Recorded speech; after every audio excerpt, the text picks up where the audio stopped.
Subscribe कीजिए हमारे channel study for dreams को और स्टडी से रिलेटेड सबसे अच्छी वीडियो सबसे पहले पाने के लिए बेल आइकन पर क्लिक करें। हेलो नमस्कार दोस्तों, मैं हूं अवधेश चौधरी और आप देख रहे हैं आपका अपने YouTube channel study for dreams. तो आज हम बात कर रहे हैं टारगेट करंट अफेयर्स को लेके। करंट अफेयर्स को लेके ये डेली हमारी क्लासेस आती है। 7 मार्च के करंट अफेयर्स के जितने बार इंपॉर्टेंट क्वेश्चन है हम सभी की यहाँ पर बारीकी से बात करेंगे। और डेली करंट अफेयर्स की वीडियो के लिए हमारे चैनल को सब्सक्राइब जरूर कर लें और साथ में बेल आइकन को प्रेस कर लें ताकि आने वाली हर एक लेटेस्ट वीडियो सबसे पहले आप तक पहुंच सके। और मैं आपको बता दूं कि यहाँ पे हम ऑप्शनल नहीं लेते हैं, यानी ऑप्शन में जो आपको क्वेश्चंस पढ़ाए जाते हैं वो नहीं पढ़ाए जाते, एकदम पूरा डिटेल में हम आपको बताया करेंगे। डेली यहाँ पे आपके लिए करंट अफेयर्स की वीडियो अपलोड किया करेंगे।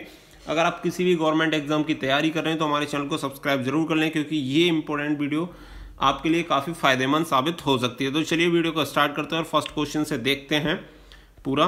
तो यहाँ पे सबसे पहले हम नेशनल की बात करेंगे। तो सबसे पहले हम बात कर लेंगे, सरकार ने कृषि निर्यात को बढ़ावा देने के लिए एक परिवहन योजना शुरू की है। परिवहन योजना सरकार ने यूरोप और उत्तरी अमेरिका के कुछ देशों में कृषि वस्तु के निर्यात को बढ़ावा देने के उद्देश्य से कृषि उत्पादों के परिवहन और बड़पन में वित्तीय सहायता प्रदान करने के लिए एक योजना शुरू की है। देख लेते हैं, इसका सेकंड टॉपिक है परिवहन और बड़पन सहायता। TMA योजना के तहत सरकार माल ढुलाई प्रवाह के एक निश्चित हिस्से की प्रतिपूर्ति करेगी और कृषि उपज के लिए विपणन के लिए सहायता प्रदान करेगी। योजना में हवाई और साथ ही समुद्र सामान्य और प्रतिशत दोनों कार्गो द्वारा निर्यात के लिए माल ढुलाई का विपणन सहायता शामिल है। तो यहाँ पे मैं बता दूं कि सरकार की तरफ से कृषि निर्यात को बढ़ावा देने के लिए एक परिवहन योजना शुरू की गई है। ठीक है, क्वेश्चन नंबर सेकंड देख लेते हैं। राष्ट्रपति ने स्वच्छ सर्वेक्षण 2019 पुरस्कार प्रदान किए। राष्ट्रपति रामनाथ कोविंद ने नई दिल्ली में स्वच्छ सर्वेक्षण, तो 2019 का जो स्वच्छ सर्वेक्षण जो हुआ है वो हुआ है दिल्ली में। राष्ट्रपति रामनाथ कोविंद द्वारा 2019 पुरस्कार प्रदान किए गए। स्वच्छ सर्वेक्षण में लगातार तीसरे वर्ष के लिए इंदौर को सबसे स्वच्छ शहर का पुरस्कार प्रदान किया गया। मैं आपको बता दूं, लगभग पिछले 2 साल से हर बार इंदौर ही आ रहा था, इस बार तीसरे बार भी इंदौर ही फर्स्ट नंबर पे आया है। और नई दिल्ली नगर पालिका परिषद क्षेत्र को सबसे स्वच्छ शहर का पुरस्कार मिला, जबकि उत्तराखंड के गौचर को सर्वेक्षण में सर्वश्रेष्ठ गंगा टाउन चुना गया। गौचर को याद रखना, काफ़ी इंपॉर्टेंट क्वेश्चन है। और शीर्ष क्रम में शहरों को स्वच्छता के प्रति उनके कार्यों के लिए पुरस्कार के रूप में राष्ट्रपिता महात्मा गांधी की एक प्रतिमा मिली। स्वच्छ सर्वेक्षण 2019 ने देश में सभी शहरी स्थानीय निकायों को कवर किया, जिससे यह दुनिया का सबसे बड़ा स्वच्छता सर्वेक्षण बन गया। तो ये दुनिया का सबसे बड़ा स्वच्छता सर्वेक्षण बन गया है, क्योंकि यहाँ पे सभी निकाय वगैरह को सबको शामिल किया गया है, जितने बार शहर वगैरह हैं। नंबर 3 देख लेते हैं। महिला अधिकारियों को 10 सैन्य शाखाओं में स्थायी आयोग दिया जाएगा। सरकार ने घोषणा की है कि महिला अधिकारियों को अब भारतीय सेना की 10 शाखा में स्थायी कमीशन मिल सकता है। रक्षा मंत्रालय ने कहा कि यह सुनिश्चित करने के लिए आवश्यक कदम उठाए गए हैं कि जिन महिलाओं को पहले शॉर्ट सर्विस कमीशन SSC में शामिल किया था उन्हें सशस्त्र बलों में स्थायी कमीशन मिले। तो जिन लोगों ने SSC ज्वाइन कर रखी थी फीमेल ने, अब उनको स्थायी कमीशन दे दिया जाएगा, जितने बार डिफेंस फोर्सेस हैं।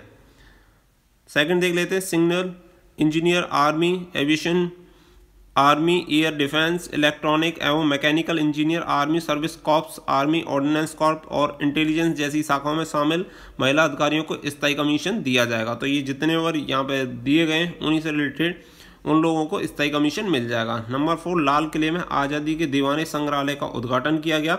आज़ादी के दीवाने लाल किले में किया गया, संग्रहालय का उद्घाटन किया गया। केंद्रीय मंत्री महेश शर्मा ने नई दिल्ली में लाल किले के परिसर में देश के स्वतंत्रता संग्राम में अकातिक नायक को समर्पित आज़ादी के दीवाने संग्रहालय का उद्घाटन किया। तो आज़ादी के दीवाने का जो ये भी पूछा जा सकता है कि आज़ादी के दीवाने क्या हैं, तो वो है एक संग्रहालय जिसे लाल किले में केंद्रीय मंत्री महेश शर्मा द्वारा उद्घाटन किया गया है। सेकंड देख लेते हैं यहाँ पे इससे रिलेटेड, भारतीय पुरातत्व सर्वेक्षण द्वारा निर्मित संग्रहालय हाल ही में उद्घाटन किए गए संग्रहालयों की श्रृंखला में 5वां है। अन्य संग्रहालय सुभाष चंद्र बोस और INA संग्रहालय, याद-ए-जलिया संग्रहालय, 1857 में संग्रहालय, देश की आज़ादी का पहला युद्ध, भारत में स्वतंत्रता सेनानियों के बलिदान पर दिस्त्र कला भारतीय कला एवं एक संग्रहालय है। तो यहाँ इससे पहले 5 और संग्रहालय थे, 4 और संग्रहालय थे, 5वें नंबर का संग्रहालय, ये भी आपको याद रखना है। कुछ अर्थव्यवस्था और व्यापार बैंकिंग से रिलेटेड क्वेश्चन देख लेते हैं। क्वेश्चन नंबर 5 है यहाँ पे, विश्व बैंक ने भारत में ग्रामीण आय को बढ़ावा देने के लिए NRETP हेतु $250 मिलियन का ऋण प्रदान किया। विश्व बैंक द्वारा राष्ट्रीय ग्रामीण आर्थिक परिवर्तन योजना NRETP के लिए $250 मिलियन का ऋण प्रदान करेगा, जिससे ग्रामीण परिवारों में महिलाओं को कृषि और गैर कृषि उत्पादों के लिए व्यवहार उद्यम विकसित करने में मदद मिलेगी। विश्व बैंक और भारत सरकार के बीच इस संबंध में एक समझौता पर हस्ताक्षर किए गए हैं। इससे रिलेटेड इन्फॉर्मेशन देख लेते हैं। 250 मिलियन ऋण के लिए 5 वर्ष की अनुग्रह अवधि और 20 वर्षों की अंतिम परिपक्वता है। NRLP जिसे वर्तमान में 13 राज्यों, 162 जिलों और 575 ब्लॉक में लागू किया जा रहा है। ये अब तक 8.8 मिलियन से अधिक महिलाओं को गरीब ग्रामीण परिवारों से 7.5 लाख स्वयं सहायता समूह में संगठित किया जाएगा। तो ये जो अप्लाई होगा ये होगा 13 राज्यों और 162 जिलों और 575 ब्लॉकों में इसे लागू किया जाएगा। नंबर 6 देख लेते हैं। SBI हिताची ने संयुक्त रूप से डिजिटल पेमेंट प्लेटफॉर्म लॉन्च किया।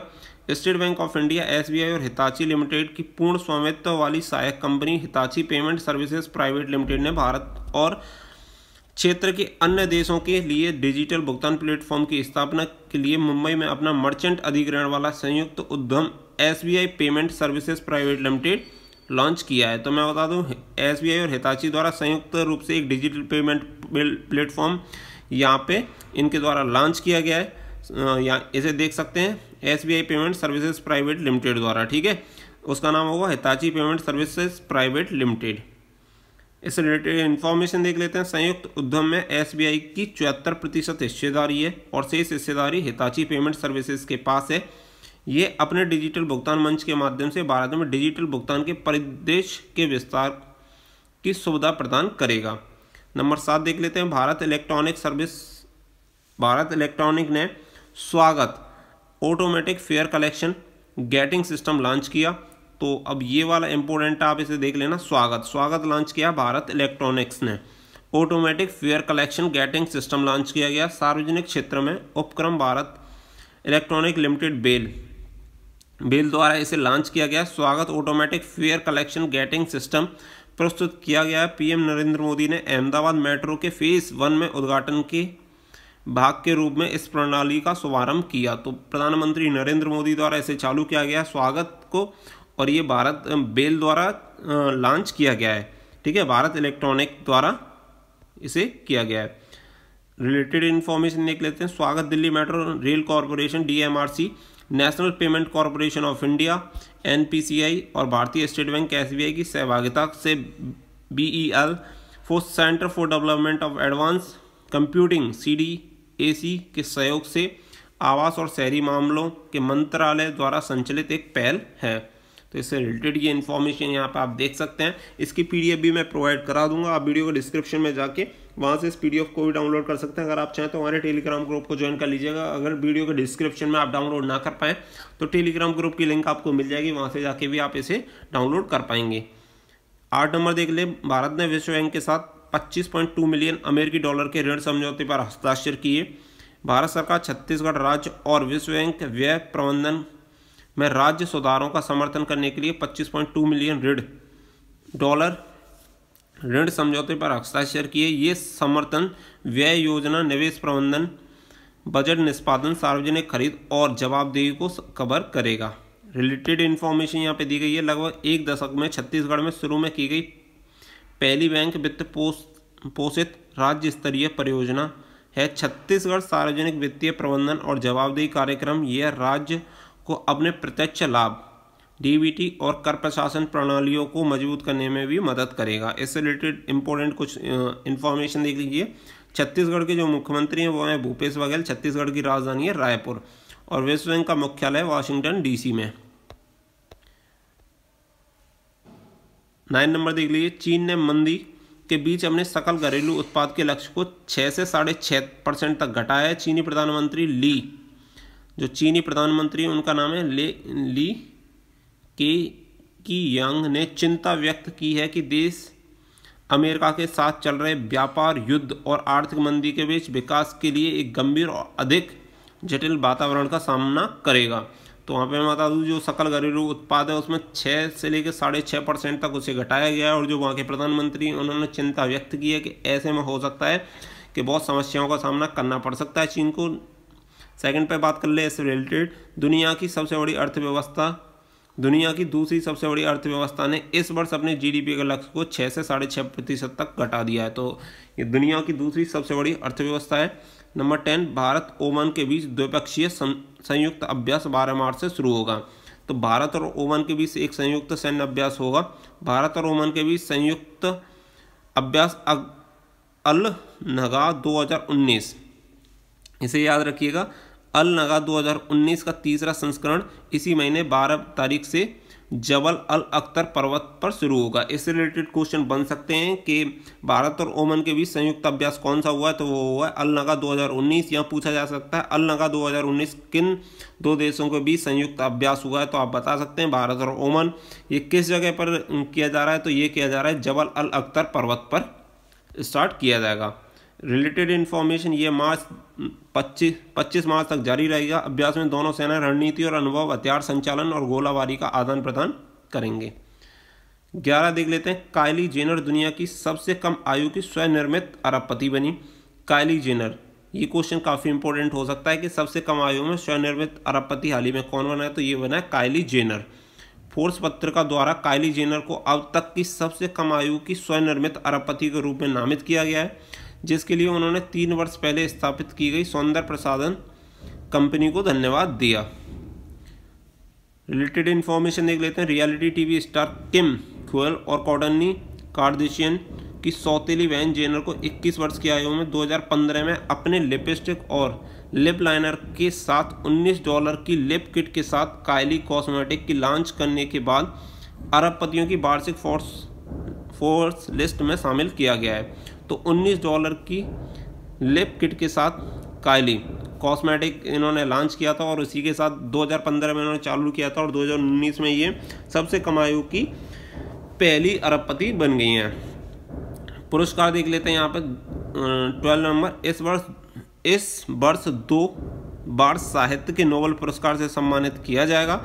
इस वर्ष के साहित्य में 2 नोबेल पुरस्कार सम्मानित किए जाएंगे। ये स्कैंडल के कारण स्वीडिश अकादमी 2018 में पुरस्कार नहीं प्राप्त करने के प्रयास के रूप में किया गया है।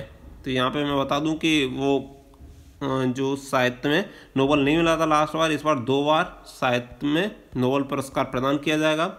1949 के बाद पहली बार पिछले वर्ष के नोबेल को स्वीडिश अकादमी से वापस ले लिया गया था। विजेताओं को चयन करने वाली संवर्धित संस्था पर एक यौन दुराचार कांड का आरोप था, जिसमें एक सदस्य के पति को बलात्कार के लिए कैद देखा गया था।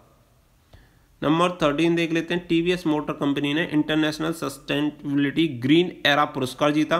तो ग्रीन एरा पुरस्कार जीता है टीवीएस मोटर कंपनी ने इंटरनेशनल सस्टेनेबिलिटी के लिए। टीवीएस मोटर कंपनी ने हाल ही में लिस्बन पुर्तगाल में international sustainability award green era for sustainability award जीता है। कंपनी ने उत्पाद की गुणवत्ता में एक नए मानक बनाने के अपने प्रयास की स्वीकार्यता में गुणवत्ता और व्यवसाय उत्कृष्टता पुरस्कार भी जीता है। तो यहाँ पे ये भी क्वेश्चन पूछा जा सकता है कि ग्रीन एरा पुरस्कार हाल ही में किसने जीता है, तो ये जीता टीवीएस मोटर कंपनी ने। इससे रिलेटेड इन्फॉर्मेशन देख लेते हैं, green era award for sustainability की स्थापना सच्चे वैश्विक उदाहरणों को मान्यता देने के लिए की गई थी, जो स्थायी अनिवार्यता को आगे बढ़ाने के अभिनव और रचनात्मक रहे हैं। टीवीएस मोटर कंपनी ने एक जिम्मेदार निर्माता होने के प्रति अपनी ईमानदार प्रतिबद्धता के कारण पुरस्कार जीता है। कंपनी ने दूसरी बार यह पुरस्कार हासिल किया है। उपरोक्त समाचार से ECI UDC स्टेनो परीक्षा 2018 के लिए इंपॉर्टेंट कुछ देख लेते हैं। KN राधाकृष्णन जो कि टीवीएस मोटर के निदेशक और CEO हैं, तो इससे रिलेटेड ये इन्फॉर्मेशन बन सकता है। ये वीडियो हमने थोड़ी डिफरेंट टाइप से बनाई है। अगर आपको वीडियो पसंद आई हो तो वीडियो को लाइक और कमेंट करके ज़रूर बताएं, और अगर वीडियो पसंद आई हो तो ज़्यादा से ज़्यादा लोगों के साथ शेयर जरूर करें। लेकिन आपसे रिक्वेस्ट है कि आप अपना सजेशन जरूर दें कि इस वीडियो में और क्या इंप्रूवमेंट होने चाहिए, वीडियो अच्छी लगी या नहीं लगी। हालांकि हम आगे और इसमें इंप्रूवमेंट करेंगे जिससे कि आपको ज़्यादा अच्छे तरीके से मैं एक्सप्लेन कर पाएँ और अच्छे तरीके से आपको समझा पाएँ। लेकिन ये अपनी एक अच्छी कोशिश थी, तो आप हमें ज़रूर बताएं कि आपको वीडियो कैसी लगी, कमेंट करके जरूर बताइएगा। अब तक चैनल सब्सक्राइब नहीं किया तो चैनल जरूर सब्सक्राइब कर लीजिएगा। PDF पाने के लिए टेलीग्राम ग्रुप ज्वाइन कर सकते हैं, वीडियो के डिस्क्रिप्शन में लिंक आपको मिल जाएगी। फिलहाल के लिए इतना ही। Thank you for watching. जय हिंद, जय भारत।